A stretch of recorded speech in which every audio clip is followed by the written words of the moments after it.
A Justiça dos Estados Unidos aceitou o pedido de recuperação judicial da Gol. E isso faz com que, a partir desse momento, os credores da empresa, ou seja, aqueles que têm alguma coisa para receber da Gol, eles estejam impedidos de deter algum bem ou algum ativo para tentar resolver essas dívidas. E sim, gente, toda essa situação de recuperação judicial, ela serve justamente para isso, para a empresa conseguir se reestruturar em relação às suas dívidas e tentar voltar a operar normalmente. Só que aí já vem a primeira pergunta. O porquê que a Gol, ela solicitou essa recuperação judicial lá nos Estados Unidos e não aqui no Brasil, sendo que ela é uma companhia que basicamente opera aqui no Brasil, apesar de estar em outros lugares do mundo também? Bom, basicamente o que acontece é que algumas empresas pedem essa recuperação judicial nos Estados Unidos atrás de linhas de financiamento muito mais baratas do que se elas pedissem aqui no Brasil. E por quê? Porque as taxas de juros nos Estados Unidos são muito menores do que as nossas aqui no Brasil. E com a Gol não está sendo diferente. Com esse pedido de recuperação judicial, o que eles pretendem, e eles já têm mapeado que vão conseguir, é um financiamento de 950 milhões de dólares agora nesse curto prazo para reestruturar a dívida dela.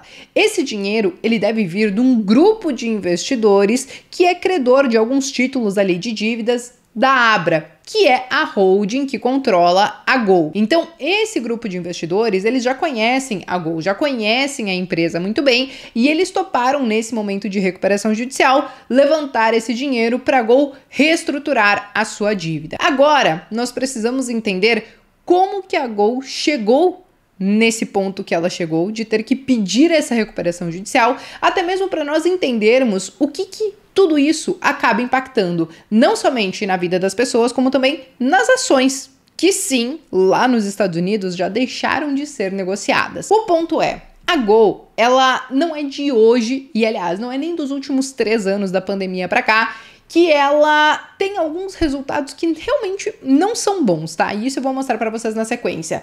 A questão é que a pandemia, ela conseguiu piorar muito tudo isso.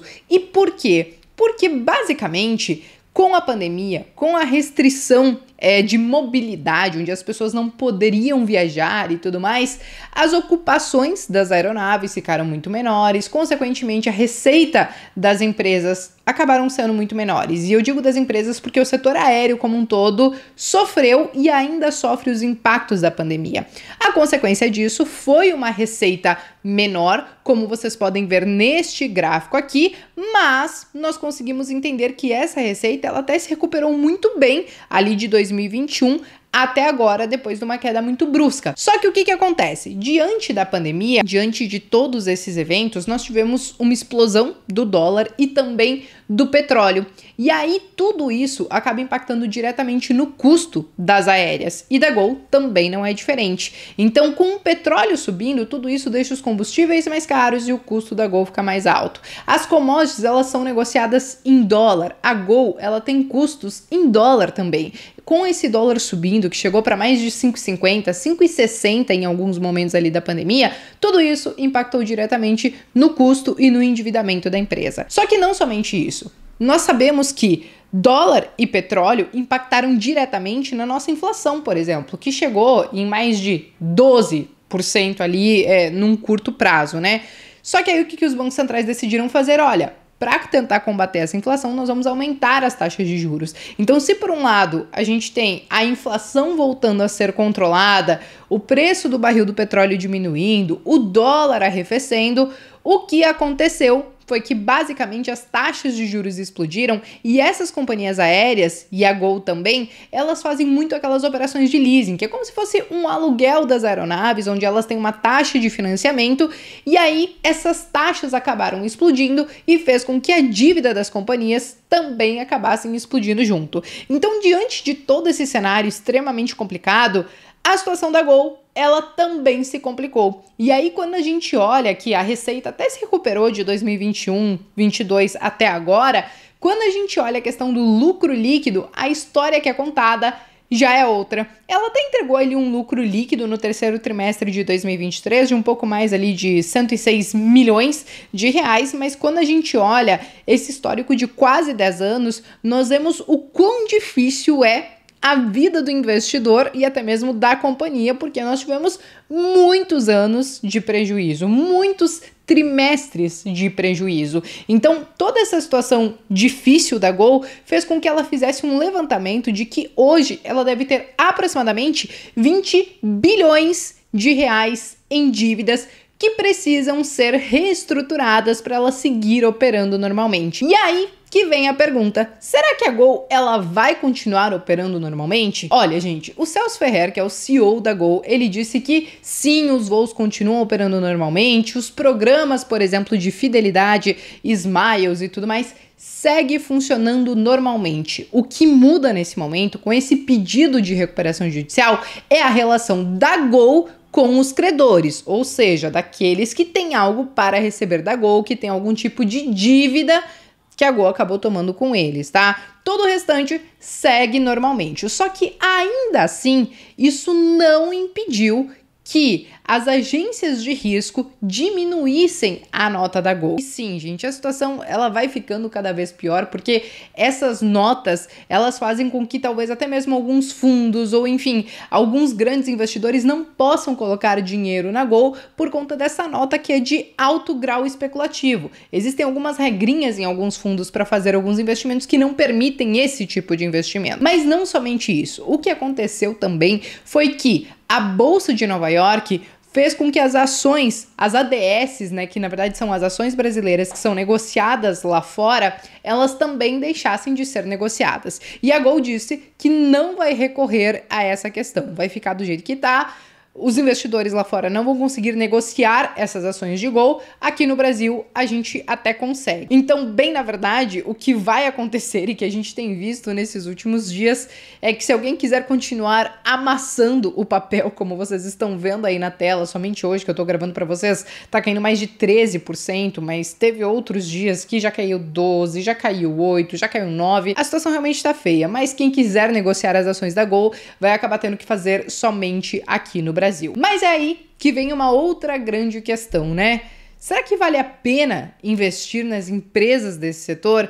E olha, gente, eu de cara preciso só repetir o que eu já falei talvez num vídeo de uns 4 anos atrás aqui no canal. O setor aéreo, ele é extremamente complicado. O próprio Buffett, quando ele zerou todas as suas posições em empresas do setor, ele disse que geralmente essas aéreas, elas têm vários fatores que sim podem facilitar um pouco mais do que outras companhias para ir para esse caminho de recuperação judicial ou até mesmo de quebra. Quando a gente fala de 2019, antes mesmo da pandemia, nós tivemos mais de 26 companhias aéreas ao redor do mundo que pediram aí recuperação judicial ou que foram à falência ou enfim, que tiveram que se reestruturar no meio do caminho. Então não é só a questão da pandemia e não é só aqui no Brasil. Isso acontece no mundo todo. Mas o que acontece no mundo todo? Bom, eu acho que existem 4 principais fatores que dificultam muito a vida dessas aéreas. O primeiro é justamente essa sensibilidade a fatores externos. Então, quando a gente fala, por exemplo, de acontecer uma pandemia, onde as pessoas elas não podem voar momentaneamente, tudo isso é algo que é inesperado e que impacta a receita da companhia. Quando a gente tem talvez alguma guerra ou algum conflito em algum outro canto do mundo, tudo isso pode fazer com que talvez os aviões ali da região não consigam partir, ou sei lá, uma nevasca lá nos Estados Unidos faça com que muitos voos sejam cancelados, e tudo isso acaba impactando, inclusive, né, na receita das empresas. O outro ponto, gente, é a questão da volatilidade do petróleo. Então, o petróleo é uma commodity, quando a gente une esses eventos externos que podem acontecer, podem acabar impactando nele também.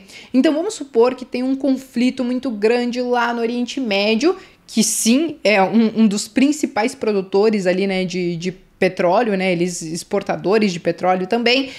Se acontece alguma coisa por lá, o preço do petróleo, ele acaba sim explodindo. E aí isso tem um impacto nos combustíveis que faz com que os custos dessas companhias acabem subindo muito. Então existem algumas variáveis aí que não são tão controláveis e que essas companhias ficam à mercê de tudo isso.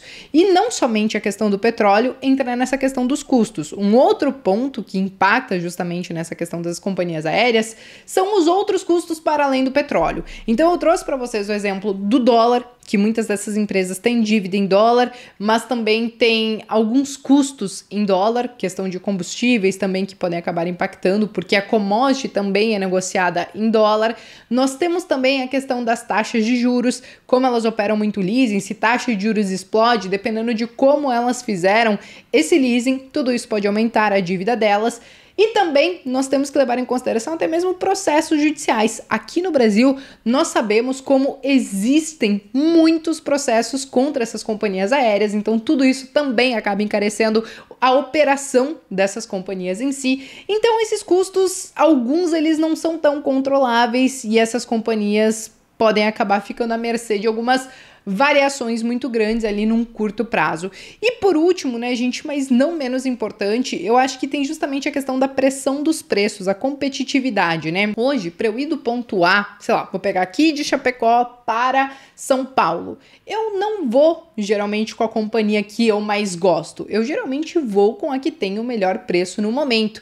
Então, diante de tudo isso, é muito difícil que as companhias aéreas, elas consigam realmente operar naquele preço de passagem que elas efetivamente precisariam naquele momento para fazer com que as suas operações ficassem mais saudáveis. Muitas vezes elas têm que simplesmente tá ali competindo com as demais companhias aéreas que talvez não estão em uma situação tão ruim, como por exemplo no caso da Gol, mas ela precisa se sujeitar àqueles preços porque é uma pressão muito alta por preços, porque as pessoas não escolhem a companhia aérea que elas querem viajar, elas geralmente vão por aquela que é mais barata. Então, diante de todos esses fatores, gente, tudo isso me faz querer ficar longe de investir nessas companhias aéreas. A Gol, ela é só mais um caso do que a gente está vendo, ela entra em recuperação judicial, não sabemos se ela vai conseguir efetivamente se reestruturar, eu torço para que sim. Nós tivemos um outro caso também de alguns anos atrás, da questão da Avianca, mas ela entrou então nessa recuperação judicial, ela deixou de operar no Brasil, mas ela ainda opera em outros países,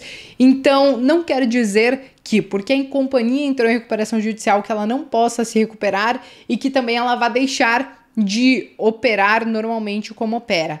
Claro, dependendo de como isso se desenhar daqui para frente. Se eles começarem a se enrolar nessa solução, é claro que pode ter um impacto da companhia, sei lá, ter que diminuir o número de voos ou qualquer coisa nesse sentido. Mas por hora, o que Celso Ferrer, ele falou é que tudo segue normalmente para os clientes, beleza? Bom, pessoal, dito tudo isso, eu quero saber de vocês. Quem aí tem coragem de investir em ações do setor aéreo? Eu sei que tem alguns que talvez no curto prazo, para especulação, até se aventuram no setor, mas eu, por exemplo, que tenho foco no longo prazo, prefiro passar longe. Mas me contem aqui nos comentários o que vocês acham de tudo isso. Eu me despeço por aqui, mas vejo vocês então no próximo vídeo.